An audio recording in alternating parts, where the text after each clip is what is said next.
سلام علیکم و رحمت الله تعالی و برکاته. دوستان عزیز، خداوند همیشه سربلند و خانه آباد باشید. چون همیشه با شما هستم با نام کانال بابا جان 88. خداوند زنده باشید. دوستان عزیز، یک خبری مهم، خبری خوش برای مادران، برای خواهران، برای بعضی برادران که مقصد در همین کارا کسب خوب دارن، ان شاء الله به شما میرسونم.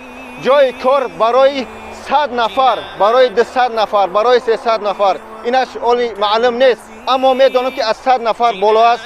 در همین زندانیای بلندی که میبینید دوستان عزیز در شهر مسکو جای کار برای مادران، برای خواهران است. ان شاء الله کدومه که مقصد جای کاری گرم میخواهند که در جاها که گرم گامبورگ بپزن، یعنی مادرای هستن که کمک سین سال شو رفتگی مقصد برای هم پولشویی یا که مقصد پسوده شویی میتونن در همین زندانیای گرم نرم کار کنن.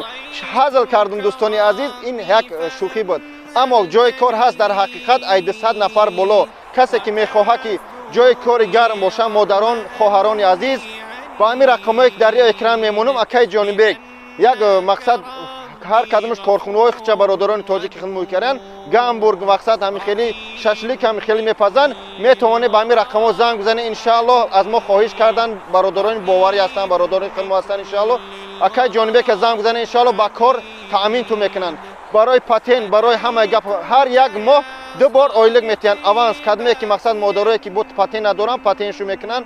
میخوای با همین رقم‌ها زنگ بزنین. شو با سیلکای کانال این برادر در تایم ویدیو میمونم میدروی در همون سیلکای کانالش مقصد قطش هم صحبت میشه، در رقمش گام میزنه، ان شاء الله وا میخره.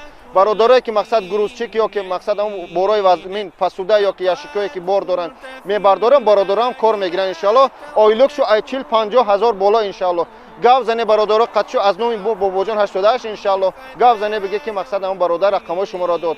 خداوند نگهبان هر یک قدم شما باشد، در حق ما دعاگو باشه. کانال ما کانال نو است، اما دستگیری شما مقصد برای ما خیلی ضروری است. به خاطر خدا، به خاطر مادران همی بتونه همی نوار مقصد پهن کنه در سایتات تا که مادران و خواهرانی که بیکار هستن ان شاء الله صاحب جای کار باشه. خداوند نگهبان هر یک قدم شما. السلام علیکم و رحمت الله تعالی و برکاته.